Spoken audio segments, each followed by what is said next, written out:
ಟಿಯಲ್ಲಿ ಶ್ವಾನದೊಂದಿಗೆ 777 Charlie cinema ನೋಡ್ಲಿಕ್ಕೆ ಬಂದವನಿಗೆ ನಿರಾಸೆ ಆಗಿದೆ. ಹೌದು, ಗೀತಾಂಜಲಿ ಥಿಯೇಟರ್ಗೆ ಕೆಂಚ ಅನ್ನುವಂಥವ್ರು ಶ್ವಾನದೊಂದಿಗೆ ಸಿನಿಮಾ ನೋಡೋಕೆ ಬಂದಿದ್ರು.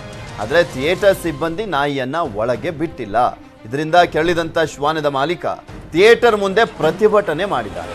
ಶ್ವಾನಕ್ಕೆ ಸೇರಿ 3 ಟಿಕೆಟ್ ಅನ್ನ ಬುಕ್ ಮಾಡಿದ್ದೆ. ಸಿನಿಮಾ ನೋಡಿ ಪ್ರೇಕ್ಷಕರಿಗೆ ಸಿಹಿ ಹಂಚಿ ಶ್ವಾನಕ್ಕೆ ಡಯಾನಾ 777 ಹೆಸರಿಡಬೇಕು ಅಂತ ಬಂದಿದ್ದೆ. ಡಿಸಿ ಅನುಮತಿ ಪಡೆದು ತನ್ನ ಶ್ವಾನಕ್ಕೆ ಸಿನಿಮಾ ತೋರಿಸ್ತೀನಿ ಅಂತ ಕೆಂಚ ವಾಪಸ್ ಹೋಗಿದ್ದ.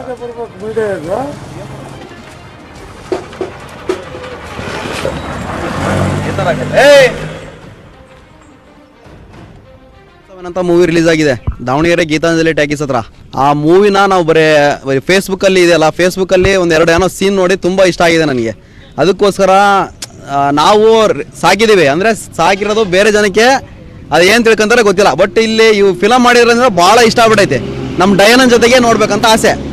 ಮೂವಿನ ಡಯಾನನ್ ಜೊತೆ ನೋಡಿದ್ರೆ ಇದಕ್ಕೂ ಒಂಥರ ಏನೋ ಎಂಟರ್ಟೈನ್ಮೆಂಟ್, ಜನ ಎಲ್ಲ ಕೂಗ್ತಾರೆ, ಏನೋ ತುಂಬಾ ಜನಗಳಿಗೆ ಈ ತರ ನಾಯಿ ಸಾಕ್ಬೇಕು ಅಂತ ಆಸೆ ಬರುತ್ತೆ. ಈ ಮೂವಿ ತೆಗೆದ್ರದ ಕಾರಣನೇ ಅದು. ಇವಾಗ ಸಾಕ್ಲಿಲ್ಲ ಡಾಗ್ಗಳು ಸಾಕ್ತಾರೆ ಇನ್ಮೇಲೆ, ಅದು ಮಡಿಗೆ ಪಕ್ಕ. ಅದಕ್ಕೆ ನಾವು ನಮ್ಮ ಡಯಾನನ್ ಜೊತೆ ನೋಡಿ ಇನ್ನು ಇಲ್ಲಿ ಬಂದಿರ್ತಾರಲ್ಲ ಅವರು ಕಸ್ಟಮರ್ಸು, ನೋಡಪ್ಪ ನಾಯಿ ಕರ್ಕೊಂಬಂದಿದ್ರು ಏನೋ ಖುಷಿ, ಅವರು ಖುಷಿ ಆಗ್ತಾರೆ ಅಂತ ಹೇಳ್ಬಿಟ್ಟು ಹಿಡ್ಕೊಂಬಂದಿದ್ವಿ. ಇವ್ರು ನೋಡಿದ್ರೆ ಬಿಡ್ತಾ ಇಲ್ಲ ಒಳಗೆ. ಇವಾಗ ನಾವು ಇವಾಗಲೂ ಪರ್ಮಿಷನ್ ಕೊಟ್ಟರೆ ಒಳಗೆ ಹೋಗ್ತೀವಿ.